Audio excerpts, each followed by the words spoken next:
É essencial que os cristãos reconheçam a importância do Espírito Santo no plano divino da redenção. Sem a presença do Espírito Santo neste mundo, não haveria a criação, o universo, nem a raça humana. Sem o Espírito Santo, não teríamos a Bíblia, nem o Novo Testamento e nenhum poder para proclamar o Evangelho. Sem o Espírito Santo, não haveria fé, nem novo nascimento, nem santidade e nenhum cristão neste mundo. A Bíblia nos relata o Espírito Santo como pessoa, com sua própria individualidade. Ele é uma pessoa divina, como o Pai e o Filho. Ele não é somente uma influência ou poder. O Espírito Santo tem todos os atributos divinos que o Pai e o Filho têm, como Deus que Ele é. Ele é a terceira pessoa da Trindade Santa e Eterna. Ele tem todos os atributos pessoais que tem o Pai e o Filho, como por exemplo, ele pensa, sente, determina, tem a faculdade de amar e de deleitar-se na comunhão. O Espírito Santo foi enviado pelo Pai para levar os cristãos à íntima presença e comunhão com Jesus. E diante dessas verdades, precisamos tratá-lo como pessoa que é e considerá-lo Deus vivo e infinito em nosso coração, digno da nossa adoração, amor e dedicação. As Sagradas Escrituras declaram que Deus é um só. Há uma união perfeita de uma só natureza, substância e essência. Das pessoas da Trindade, nenhuma é Deus sem as outras, e cada uma, juntamente com as outras, é Deus. O Deus único existe numa pluralidade de três pessoas identificáveis, distintas, mas não separadas. As três não são três deuses, nem três partes ou expressões de Deus, mas são três pessoas tão perfeitamente unidas que constituem o único Deus verdadeiro e eterno. Nem o Pai, nem o Filho, nem o Espírito Santo foram feitos ou criados em tempo algum, mas cada um é igual ao outro em essência, atributos, poder e glória.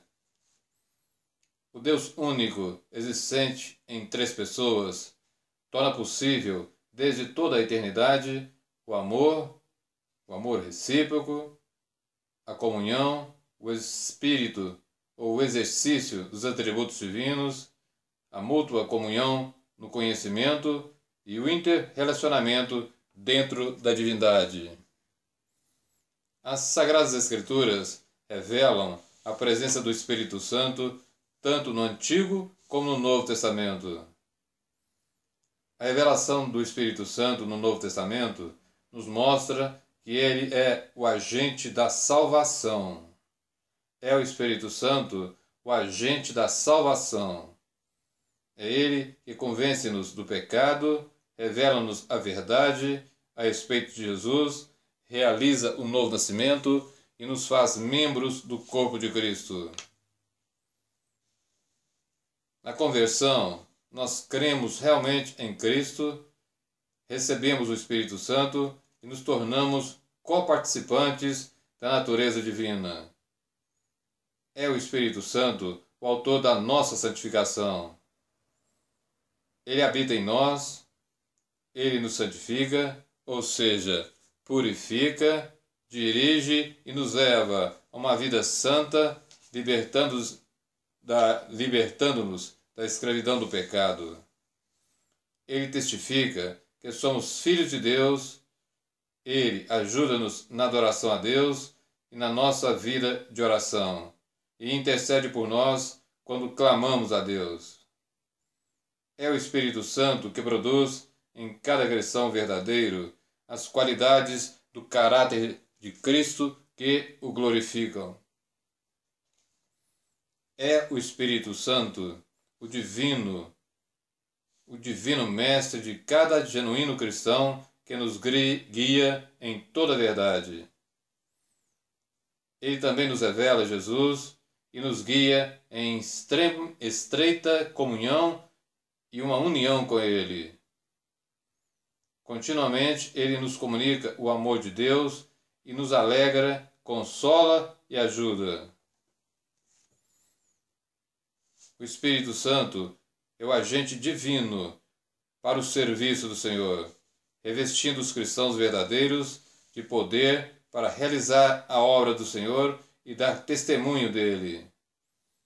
Essa obra do Espírito Santo relaciona-se com o batismo ou com a plenitude do Espírito.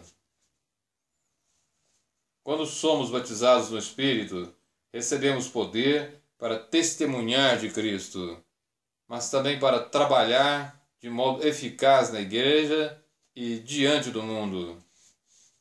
Recebemos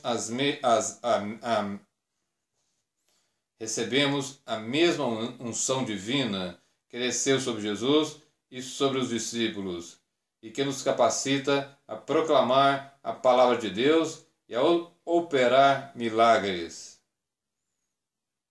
O plano de Deus é que todos os cristãos atuais, verdadeiros, recebam o batismo no Espírito Santo. Para realizar o trabalho do Senhor, o Espírito Santo concede dons espirituais aos fiéis da Igreja. Concede para edificação e fortalecimento do corpo de Cristo. Esses dons são uma manifestação do Espírito através dos cristãos visando ao bem de todos. É o Espírito Santo o agente divino que batiza ou estabelece os cristãos no corpo único de Cristo, que é a sua Igreja. É através do Espírito Santo que permanecemos nela, edificando-a e nela inspirando e a adorando tão somente ao Deus verdadeiro. Assim como dirigindo a sua igreja, dirigindo a missão, escolhendo seus obreiros e concedendo-lhe dons, e escolhendo seus pregadores e resguardando o Evangelho contra os erros e efetuando a sua retidão. As diversas operações do Espírito Santo são complementares entre si e não contraditórias. Ao mesmo tempo, essas atividades do Espírito Santo formam um todo, não havendo plena separação entre elas. Portanto, uma pessoa não pode conservar o batismo no Espírito Santo se não vive uma vida de retidão produzida pelo mesmo Espírito, que também quer conduzir essa mesma pessoa no conhecimento das verdades bíblicas e sua obediência às mesmas. Jesus tinha um relacionamento especial com o Espírito Santo. Relacionamento este importante para a nossa vida pessoal. Várias profecias do Antigo Testamento sobre o futuro Messias afirmam claramente que ele seria cheio do poder do Espírito Santo. Quando Jesus leu Isaías 61, 1 e 2, na sinagoga de Nazaré, ele acrescentou: Hoje se cumpriu essa escritura em vossos ouvidos. Lucas 4, do 18 ao 21. Tanto Mateus quanto Lucas declaram de modo específico e inequívoco que Jesus veio a este mundo como resultado de um ato milagroso de Deus. Foi concebido mediante o Espírito Santo e nasceu de uma virgem. Devido à sua concepção milagrosa, Jesus era um santo, ou seja, livre de toda a mácula do pecado, como nos revela Lucas 1:35. Sem um Salvador perfeito e sem pecado, não poderíamos jamais obter a salvação.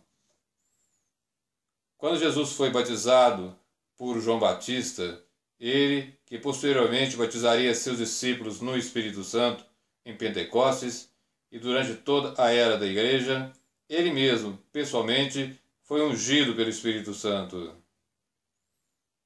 O Espírito veio sobre ele em forma de uma pomba, dotando-o de grande poder para levar a efeito o seu ministério, inclusive a obra de redenção ou salvação. Quando nosso Senhor foi para o deserto, depois do seu batismo, ele estava cheio do Espírito Santo. Todos os que experimentarem o sobrenatural renascimento espiritual dado pelo Espírito Santo, devem, como Jesus, experimentar o batismo no Espírito Santo. Isso vai dar a cada um poder na sua vida e também no seu trabalho. Imediatamente após o batismo, Jesus foi levado pelo Espírito ao deserto, onde foi tentado pelo diabo durante 40 dias. Foi pelo fato de estar cheio do Espírito Santo que Jesus conseguiu resistir firmemente a Satanás e vencer as tentações que lhe foram apresentadas. Da mesma maneira, a intenção de Deus é que nunca enfrentemos as forças espirituais do mal e do pecado sem o poder do Espírito Santo.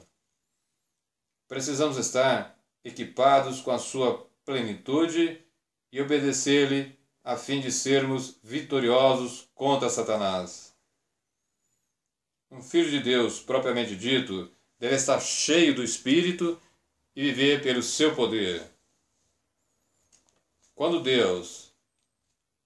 Jesus fez referência ao cumprimento da profecia de Isaías acerca do poder do Espírito Santo sobre ele, ele usou também a mesma passagem para sintetizar o conteúdo do seu ministério, ou seja, ensino, pregação, cura e libertação.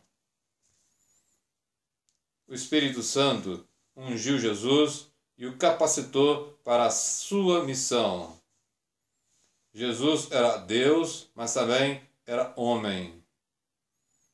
Como ser humano, ele dependia da ajuda e do poder do Espírito Santo para cumprir as suas responsabilidades diante de Deus. Somente como homem ungido pelo Espírito, Jesus podia viver, servir e proclamar o Evangelho. Nisto, ele é um exemplo perfeito para o cristão. João Batista profetizara que Jesus batizaria seus seguidores no Espírito Santo. Profecia esta que o próprio Jesus repetiu em Atos 1:5. Jesus prometeu que daria o Espírito Santo a todos quantos lhe pedissem. Todos esses versículos se referem à plenitude do Espírito Santo, que Jesus promete conceder àqueles que já são filhos do Pai Celestial. Promessa essa que foi inicialmente cumprida em Pentecostes. Em Pentecostes, capítulo 2, do versículo 1 ao 4. E permanece para todos que são seus discípulos e que pedem o batismo no Espírito Santo. Mediante o poder do Espírito Santo, Jesus ressuscitou dentre os mortos e assim foi reconhecido ou vindicado como verdadeiro Messias e Filho de Deus. Em Romanos 1, versículos 3 e 4, nós vemos que segundo o Espírito de santificação, ou seja, o Espírito Santo, Cristo Jesus foi declarado Filho de Deus com poder, e em Romanos 8:1, que o Espírito ressuscitou dentre os mortos a Jesus Cristo. Assim como Jesus dependia do Espírito Santo para a sua ressurreição dentre os mortos, assim também os cristãos dependem do Espírito para a vida espiritual agora e para a eternidade, ou seja, para a ressurreição corporal no futuro. Depois da sua ressurreição, Jesus subiu aos céus e assentou-se à destra do Pai como seu co-regente. Nessa posição exaltada, ele faz parte do Pai e assim ele derramou o Espírito sobre o seu povo em Pentecostes, proclamando assim o seu senhorio como rei, sacerdote e profeta. Esse derramamento do Espírito Santo em Pentecostes e no decurso desta era presente dá testemunho da continuidade e da presença e autoridade do Salvador exaltado. Como uma das suas missões atuais, o Espírito Santo torna aquilo que é de Cristo e o revela aos cristãos.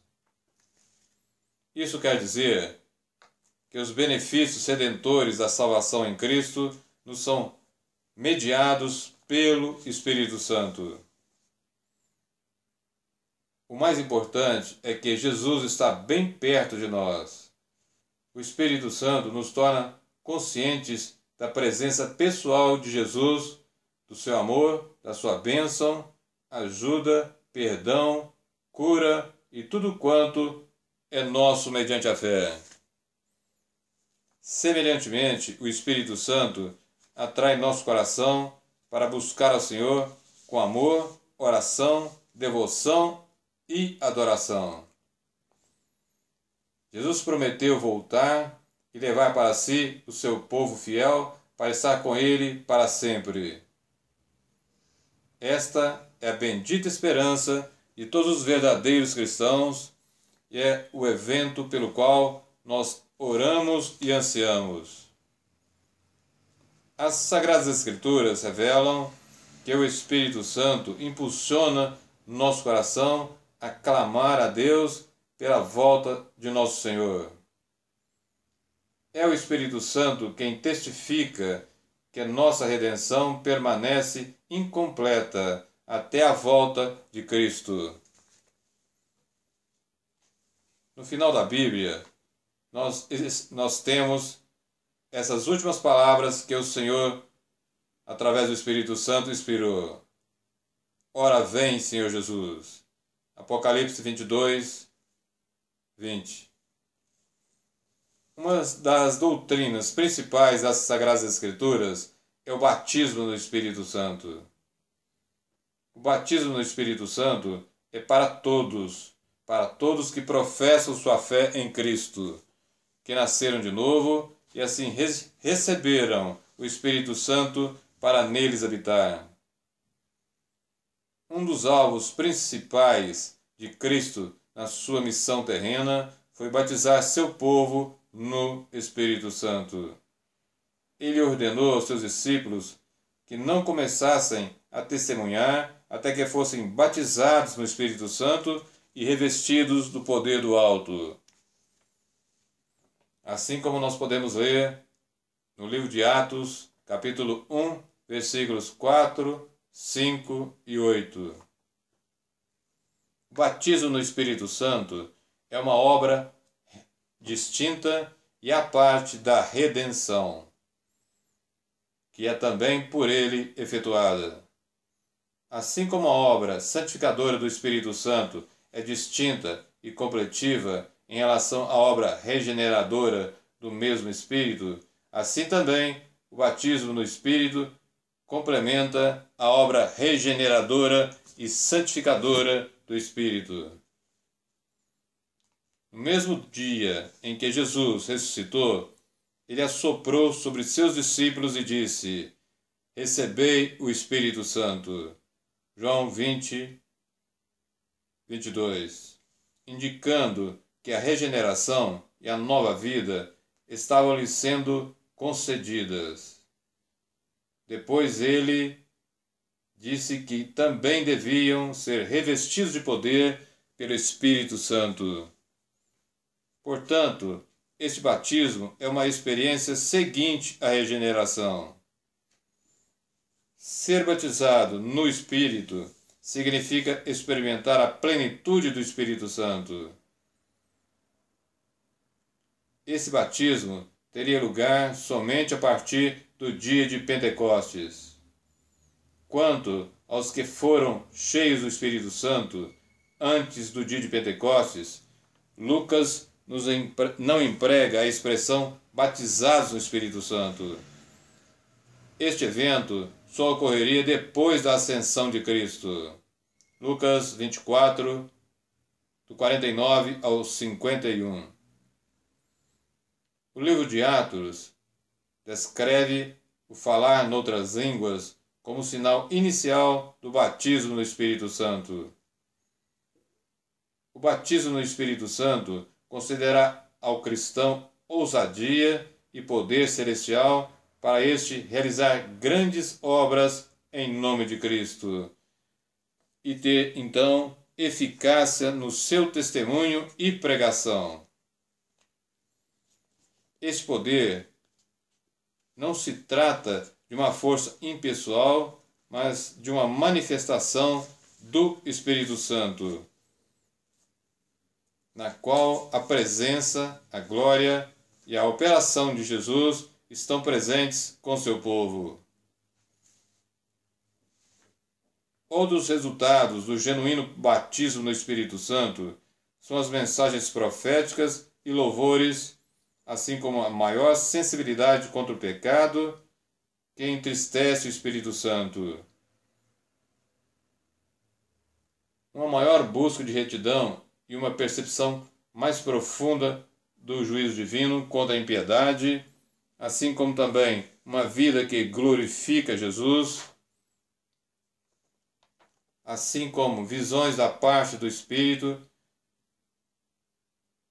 e manifestações dos vários dons do Espírito Santo, como nós podemos ler na primeira carta aos Coríntios, capítulo 12, do 4 ao 10. Há também um maior desejo de orar e interceder. Há, além disso, maior amor à palavra de Deus e melhor compreensão dela, além de uma convicção cada vez maior de Deus como nosso Pai Celestial. A palavra de Deus cita várias condições prévias para o batismo no Espírito. É preciso aceitar, pela fé, a Jesus Cristo como único Senhor e Salvador, e apartar-se, ou seja, separar-se do pecado e do mundo. Isso significa submeter a Deus a nossa vontade. Devemos abandonar tudo o que ofende a Deus para então podermos ser vaso para a honra, santificado e idôneo para o uso do Senhor. 2 Timóteo 2, 21. É também preciso querer o batismo. O cristão deve ter grande fome e sede pelo batismo no Espírito Santo. Muitos recebem o batismo como resposta à oração nesse sentido. É preciso também esperar convictos que Deus nos batizará no Espírito Santo.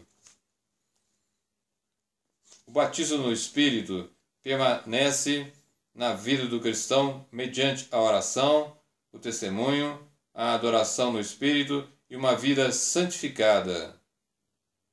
Por mais poderosa que seja a experiência inicial do batismo no Espírito Santo sobre o cristão, se ela não for expressa numa vida de oração, de testemunho e de santificação, ela logo se extinguirá. O batismo no Espírito Santo ocorre uma só vez na vida do cristão e move-o à consagração à obra de Deus, para assim ele poder testemunhar com poder e retidão. A Bíblia fala de renovações posteriores ao batismo inicial do Espírito Santo. O batismo no Espírito, portanto, conduz o cristão a um relacionamento com o Espírito Santo que deve ser renovado e conservado. O falar em outras línguas ou a glossolalia, era entre os cristãos do Novo Testamento um sinal da parte de Deus para evidenciar o batismo no Espírito Santo. Falar em outras línguas é uma manifestação sobrenatural do Espírito Santo, ou seja, uma expressão vocal inspirada pelo Espírito, mediante a qual o cristão fala numa língua, do grego glossa. Fala numa língua que nunca aprendeu.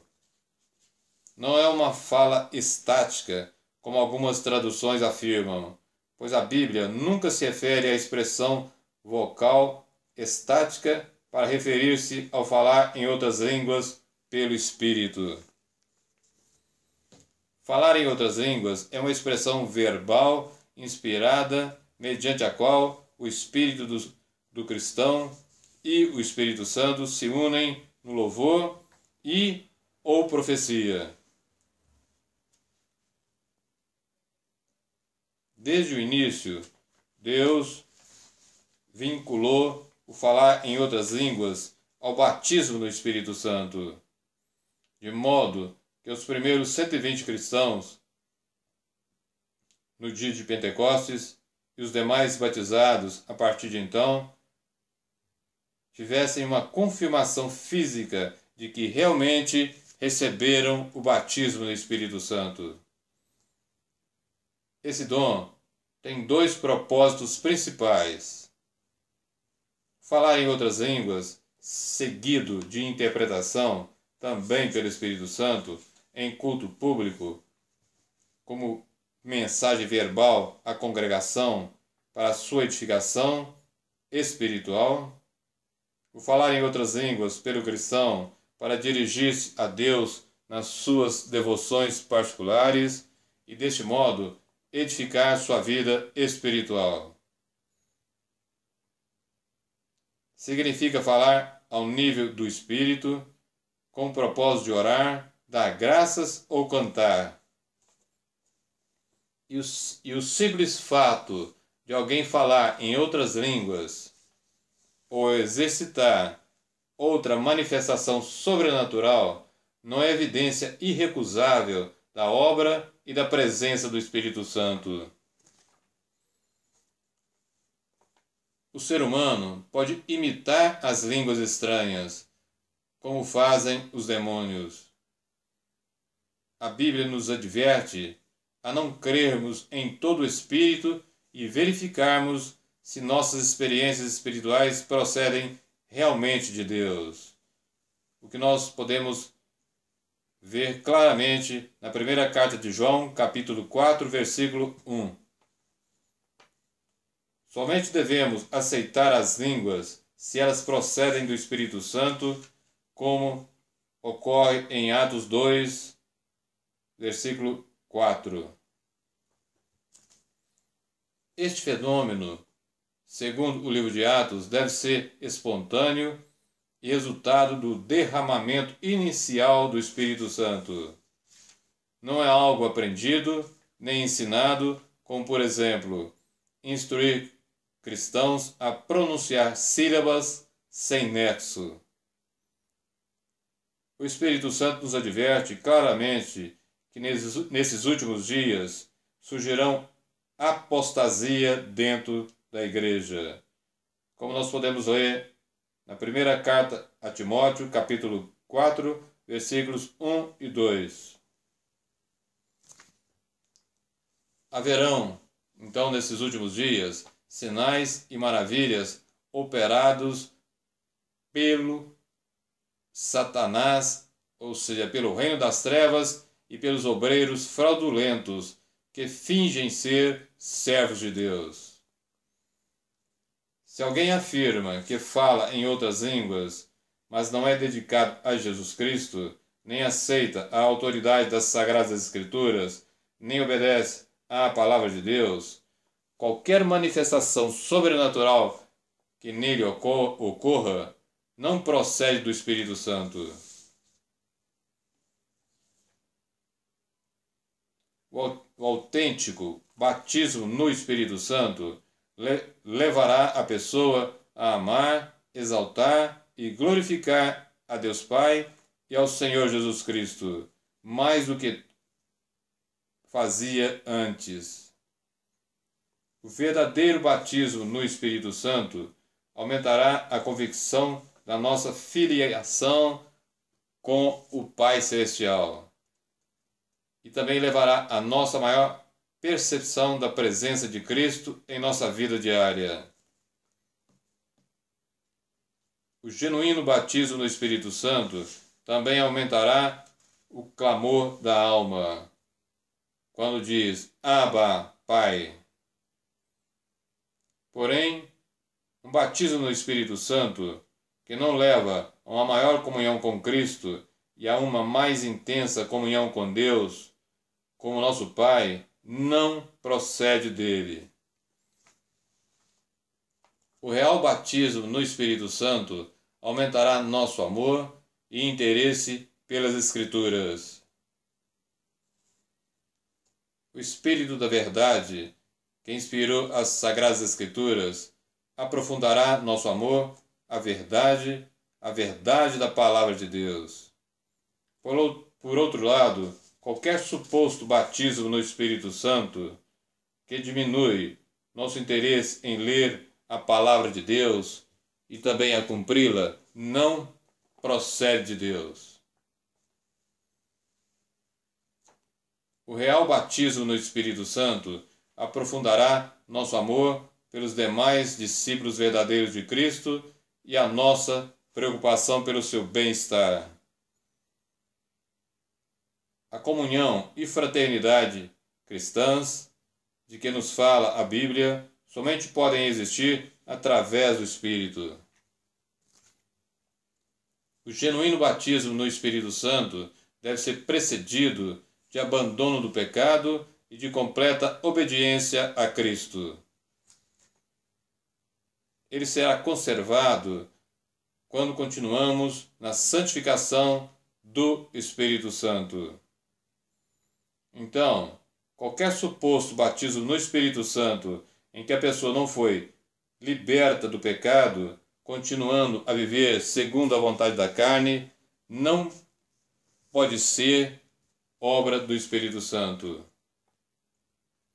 E não pode ser atribuído definitivamente ao Espírito de Deus. Qualquer poder sobrenatural manifesto em tal pessoa trata-se de atividade enganadora de Satanás. O real batismo no Espírito Santo nos fará aumentar o nosso repúdio às diversões pecaminosas e prazeres ímpios deste mundo, refreando-nos na busca egoísta de riqueza e honrarias temporais. O genuíno batismo no Espírito Santo nos trará mais desejo e poder para testemunhar da obra redentora do Senhor Jesus Cristo. Inversamente, qualquer suposto batismo no Espírito Santo que não resulte num desejo mais intenso de ver os outros salvos por Cristo não provém de Deus. O genuíno batismo no Espírito Santo deve despertar em nós o desejo de uma maior operação sua no reino de Deus e também uma maior operação de seus dons em nossa vida. As línguas, como evidência inicial do batismo no Espírito, deve motivar o cristão a permanecer na esfera dos dons espirituais. O autêntico batismo no Espírito Santo tornará mais real a obra, a direção e a presença do Espírito Santo em nossa vida diária. Depois de batizados no Espírito Santo, os cristãos de Atos tornaram-se mais conscientes da presença, poder e direção do Espírito Santo. Inversamente, qualquer suposto batismo do Espírito Santo que não aumentar a nossa consciência da presença do Espírito Santo, nem aumentar o nosso desejo de obedecer à sua orientação nem reafirmar o nosso alvo de viver diante dele de tal maneira a não entristecê-lo, nem suprimir o seu desejo ardente, não procede de Deus. O Espírito Santo é a terceira pessoa do Deus uno, vivo e verdadeiro. E como já disse, as Sagradas Escrituras declaram que o Deus único e verdadeiro existe numa pluralidade de três pessoas, identificáveis, distintas, mas não pessoais, mas não separadas. As três pessoas não são três deuses, nem três partes ou expressões de Deus, mas são três pessoas tão perfeitamente unidas que constituem um único Deus eterno, vivo e verdadeiro. O Pai, o Filho e também o Espírito Santo possuem atributos que somente Deus tem. Nem o Pai, nem o Filho e nem o Espírito Santo foram feitos ou criados em tempo algum, mas cada um é igual ao outro em essência, atributos, poder e glória. Embora a plenitude do poder do Espírito Santo não tivesse sido revelada antes do ministério de Jesus e posteriormente em Pentecostes, há trechos do Antigo Testamento que se refere a ele e a sua obra. A palavra hebraica para espírito é ruá, que às vezes é traduzida por vento e sopro. Sendo assim, as referências do Antigo Testamento ao sopro de Deus e ao vento da parte de Deus também podem referir-se à obra do Espírito de Deus.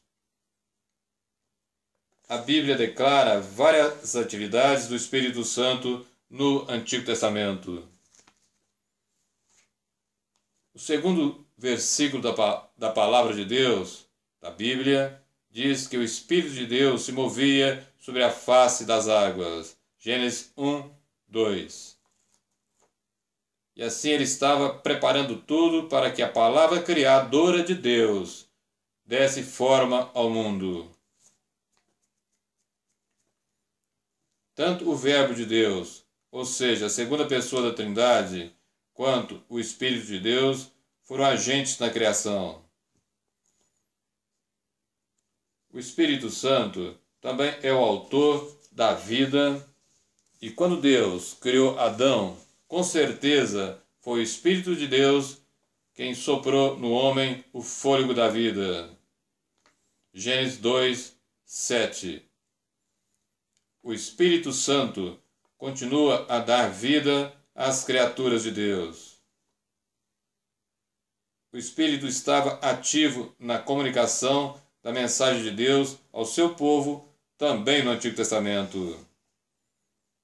Era o Espírito Santo, por exemplo, quem instruía os israelitas no deserto. Quando os salmistas de Israel compunham seus cânticos, eles o faziam mediante o Espírito de Deus. Da mesma forma, os profetas eram inspirados pelo Espírito de Deus. Eram inspirados para declarar sua palavra ao povo. O profeta Ezequiel ensina que os falsos profetas seguiam o seu próprio espírito, ao invés de andarem segundo o Espírito de Deus. Ezequiel 13, versículos 2 e 3. Era possível, portanto, o Espírito de Deus vir sobre alguém que não tinha um relacionamento genuíno com Deus para levá-lo a entregar uma mensagem verdadeira ao povo. Como nós lemos em Números 24, 2. A liderança do povo de Deus no Antigo Testamento era fortalecida pelo Espírito de Deus. Moisés, por exemplo, Ele estava em tão estreita harmonia com o Espírito de Deus que compartilhava dos próprios sentimentos de Deus. Sofria quando ele sofria e ficava irado contra o pecado e o pecador quando ele, Deus, se irava. Isso nós podemos ler em Êxodo 32:19 e em Êxodo 33:11. Quando Moisés escolheu, em obediência à ordem do Senhor, 70 anciões para ajudá-lo a liderar os israelitas, Deus tomou do espírito que estava sobre Moisés e o colocou sobre eles. Da mesma forma, quando Moisés foi comissionado para que sucedesse Moisés como líder, Deus indicou que o Espírito, ou seja, o Espírito Santo, estava nele. O mesmo Espírito veio sobre Gideão, sobre Davi e também sobre Zorobabel. Em outras palavras, no Antigo Testamento, a maior qualificação para a liderança era a presença do Espírito de Deus. O Espírito de Deus também vinha sobre indivíduos a fim de equipá-los para serviços especiais. Um exemplo notório no Antigo Testamento era José, a quem fora concedido o Espírito Santo para capacitá-lo a agir de modo eficaz na casa de Faraó. Observamos também a Bezalel e a Oliabe, a quem Deus concedeu a plenitude do seu Espírito para que fizessem o trabalho artístico necessário à construção do tabernáculo e também para ensinarem aos outros. A plenitude do Espírito Santo age, ou aqui, não é exatamente a mesma coisa que o batismo no Espírito Santo no Novo Testamento. No Antigo Testamento, o Espírito Santo vinha sobre uns poucos indivíduos selecionados para servirem a Deus de modo especial e os revestia de poder. O Espírito do Senhor veio sobre muitos dos juízes, tais como Otiniel, Gideão, Jefté e Sansão. Esses exemplos revelam o princípio divino que ainda permanece. Ou seja, quando Deus escolhe alguém para usar grandemente o seu Espírito sobre ele, havia ainda uma consciência no Antigo Testamento de que o Espírito do Senhor desejava guiar as pessoas no terreno da retidão. Davi dá testemunho disso em alguns de seus salmos, como por exemplo, Salmos 51, do 10 ao 13, Salmo 143, 10. O povo de Deus, que seguia o seu próprio caminho, ao invés de ouvir a voz de Deus, recusava-se a seguir o caminho do Espírito do Senhor. Os que deixam de viver pelo Espírito de Deus experimentam necessariamente alguma forma de castigo divino. Nos tempos do Antigo Testamento, o Espírito Santo vinha sobre umas poucas pessoas, enchendo-as a fim de lhes dar poder para o serviço ou para a profecia. Não houve nenhum derramamento geral do Espírito Santo sobre Israel. O derramamento do Espírito Santo, de forma mais ampla, começou no grande dia de Pentecostes. Isso nós podemos ler em Joel 2, 28 e 29, em Atos 2, 4 e do 16 ao 18. O Antigo Testamento antagonizava ou antigozava a era vindoura do Espírito Santo, ou seja, a era do Novo Testamento. Em várias ocasiões, os profetas falaram a respeito do papel do Espírito do Senhor e o papel que ele desempenharia na vida do Messias. Isaías, em especial, caracterizou o rei vindouro, o servo do Senhor, como uma pessoa sobre quem o Espírito de Deus repousaria de modo especial. O que nós podemos ler em Isaías capítulo 11, capítulo 42 e Isaías capítulo 61. Quando Jesus leu as palavras de Isaías 61 em Nazaré, cidade onde morava, ele terminou dizendo: hoje se cumpriu essa profecia ou essa escritura em vossos ouvidos.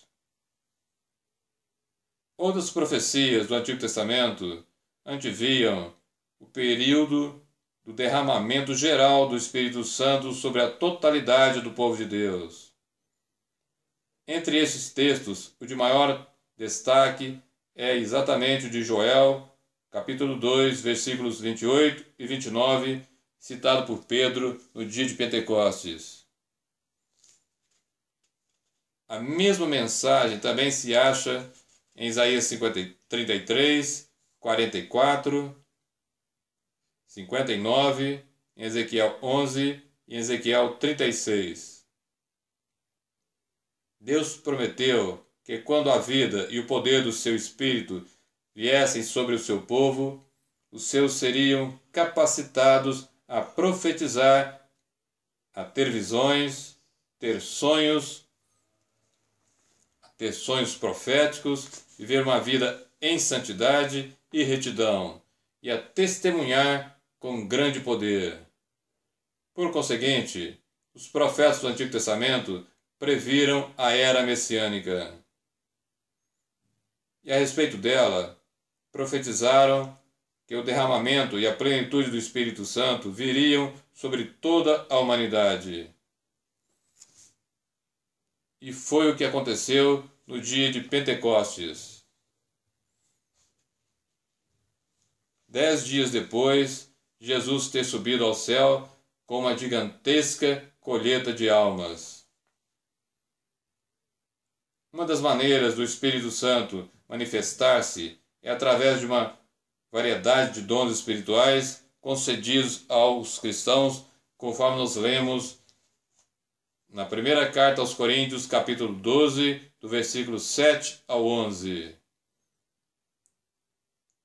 onde está escrito o seguinte: mas a manifestação do Espírito é dada a cada um para o que for útil, porque a um, pelo Espírito, é dada a palavra da sabedoria, e a outro, pelo mesmo Espírito, a palavra da ciência, e a outro, pelo mesmo Espírito, a fé, e a outro, pelo mesmo Espírito, os dons de curar, e a outro, a operação de maravilhas, e a outro, a profecia, e a outro, o dom de discernir os espíritos, e a outro, a variedade de línguas, e a outro, a interpretação das línguas. Mas um só e o mesmo Espírito opera todas essas coisas, repartindo particularmente a cada um como quer. Essas manifestações do Espírito visam a edificação e a santificação da Igreja. Esses dons e ministérios não são os mesmos registrados em Romanos 12, do 6 ao 8, e também em Efésios 4, 11, mediante os quais o cristão recebe poder e capacidade para servir na igreja de modo mais permanente. A lista de 1 Coríntios 12, do 8 ao 10, não é completa.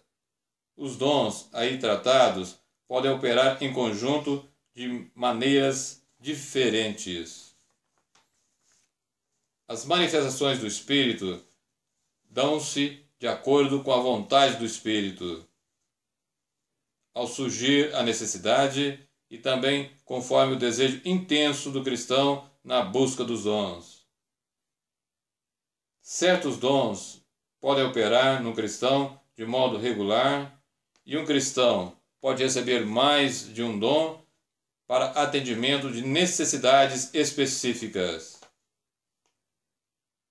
O cristão deve desejar dons e não apenas um dom.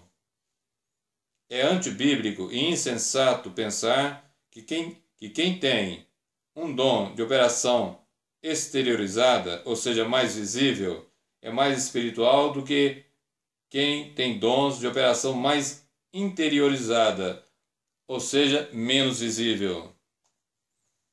Também quando uma pessoa possui um dom espiritual, isso não significa que Deus aprova tudo quanto ela faz ou ensina.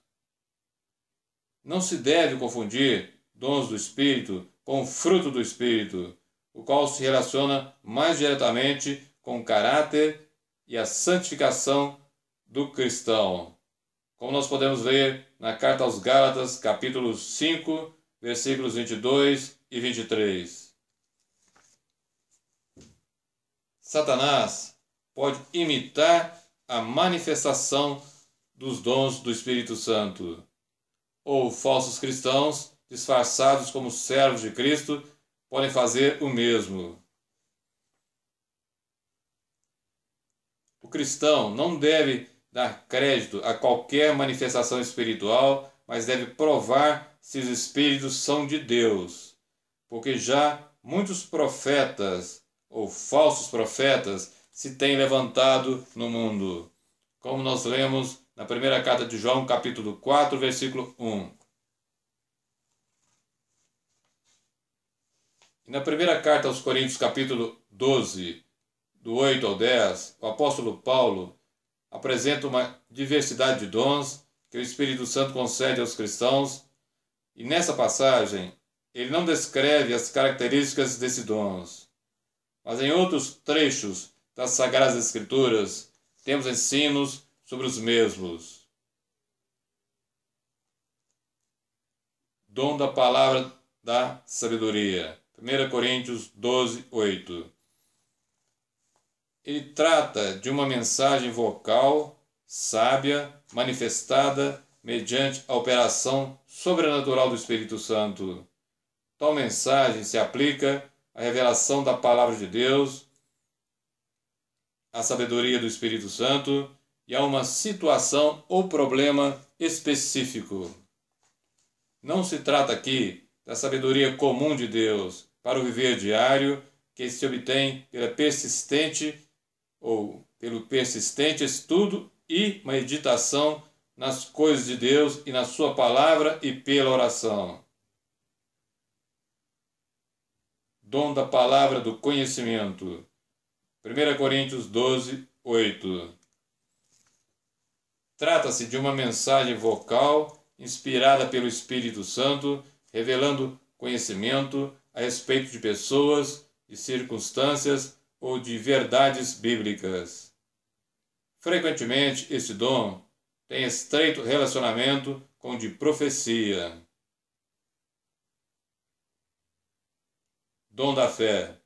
1 Coríntios 12, 9. Não se trata da fé para a salvação, mas de uma fé sobrenatural, especial, comunicada pelo Espírito Santo, capacitando o cristão a crer em Deus para a realização de coisas extraordinárias e milagrosas. É a fé que remove montanhas e que frequentemente opera em conjunto com outras manifestações do Espírito, tais como as curas e os milagres. Dons de cura. 1 Coríntios 12, 9. Esses dons são concedidos à Igreja para a restauração da saúde física por meios divinos e sobrenaturais. O plural dons indica curas de diferentes enfermidades e sugere que cada ato de cura vem de um dom especial de Deus. Os dons de curas não são concedidos a todos os membros do corpo de Cristo. No entanto, todos eles podem orar pelos enfermos. e havendo fé, os enfermos serão curados. Pode também haver cura em obediência ao ensino bíblico de Tiago 5, do 14 ao 16. Dom de operação de milagres. 1 Coríntios 12, 10. Trata-se de dons ou de atos sobrenaturais de poder que intervêm nas leis da natureza. Incluem atos divinos em que se manifesta o reino de Deus contra Satanás e os espíritos malignos.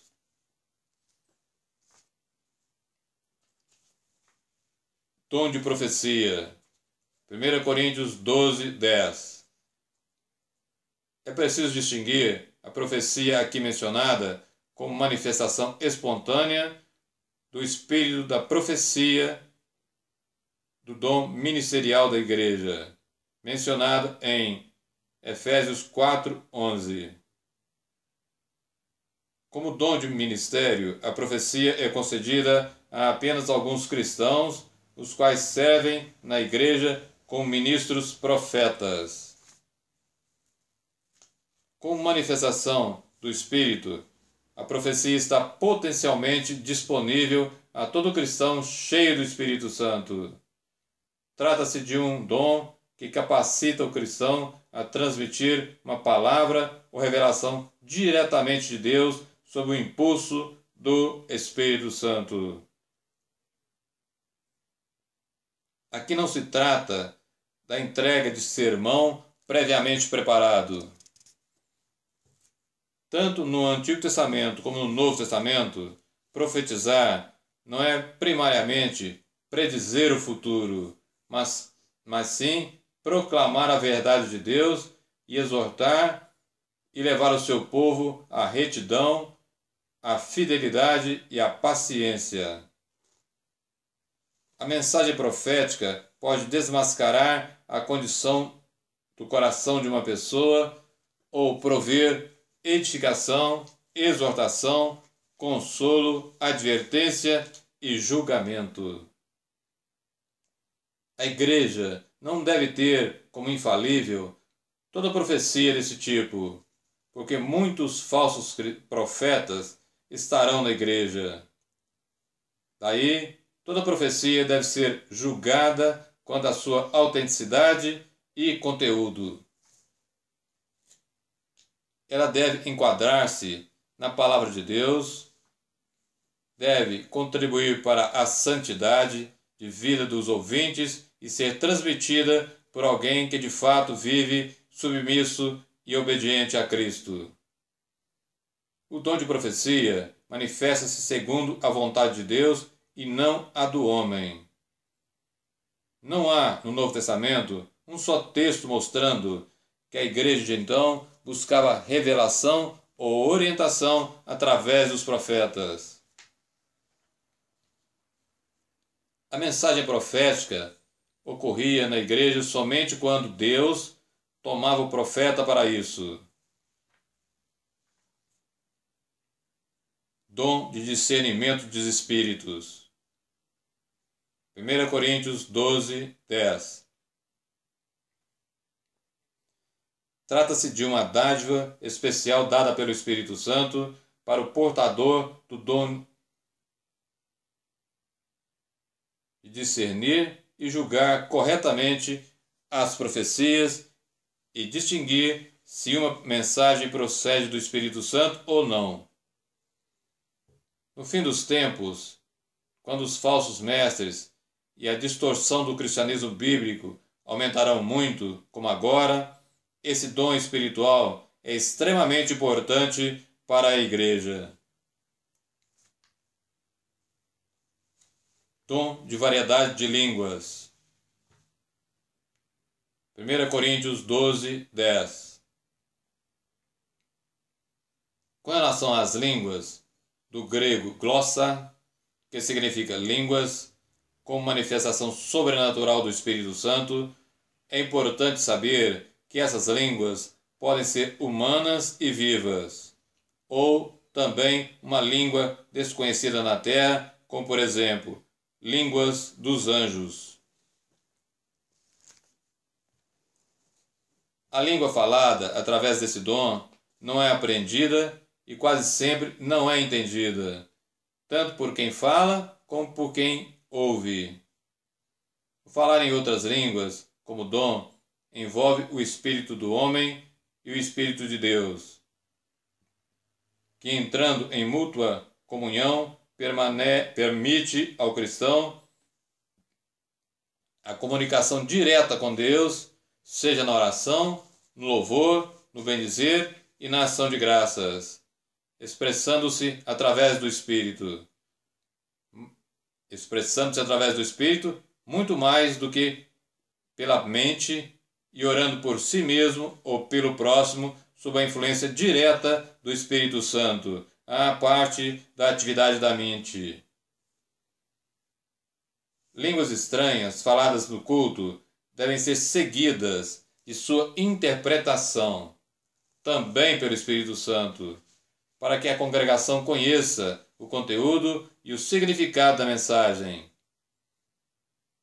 Ela pode conter revelação, advertência, profecia ou ensino para a igreja. Deve haver ordem quanto ao falar em línguas, em voz alta, durante o culto. Quem fala em línguas pelo Espírito nunca fica em êxtase ou fora de controle.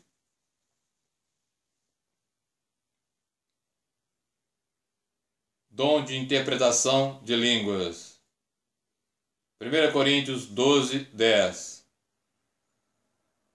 Trata-se da capacidade concedida pelo Espírito Santo para o portador deste dom compreender e transmitir o significado de uma mensagem dada em línguas. Tal mensagem interpretada para a igreja reunida pode conter ensino sobre a adoração e a oração, ou pode ser uma profecia. Toda a congregação pode assim desfrutar dessa revelação vinda do Espírito Santo. A interpretação de uma mensagem em línguas pode ser um meio de edificação da igreja inteira, pois toda ela recebe a mensagem. A interpretação pode ser e pode vir através de quem deu a mensagem em línguas ou de outra pessoa. Quem fala em línguas deve orar para que também a possa interpretá-la. Nenhum trecho das Sagradas Escrituras apresenta um mais nítido contraste entre o modo de vida do cristão, cheio do Espírito Santo, e o ímpio, que é aquela pessoa controlada pela natureza humana pecaminosa, como nós podemos ler em Gálatas 5, do 16 ao 26. Aqui nós vemos um exame geral do modo de vida desses dois tipos de pessoas. O modo de vida desses dois tipos de pessoas quanto às Escrituras, quando elas enfatizam que o Espírito Santo e a carne estão em conflito entre si, mas também inclui uma lista específica tanto das obras da carne quanto do fruto do Espírito que se encontra em Gálatas 5, 22. E Gálatas 5, 22 diz o seguinte: mas o fruto do Espírito é amor, gozo, paz, longanimidade ou perseverança e paciência, benignidade ou seja, não querer magoar ninguém, bondade, fé, mansidão, temperança, ou seja, domínio sobre os seus próprios desejos e paixões. E o ensino final sobre o fruto do Espírito é que não há qualquer restrição quanto ao modo de viver aqui indicado. o cristão não deve e não pode somente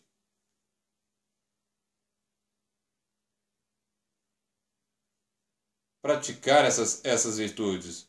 Eu repito, o cristão não somente pode, mas deve realmente praticar essas virtudes continuamente, pois nunca haverá uma lei que o impeça de viver seguindo os princípios aqui descritos. Veja bem, o cristão não somente pode, mas realmente deve praticar essas virtudes continuamente, e assim nunca haverá uma lei que o impeça de viver segundo os princípios aqui descritos.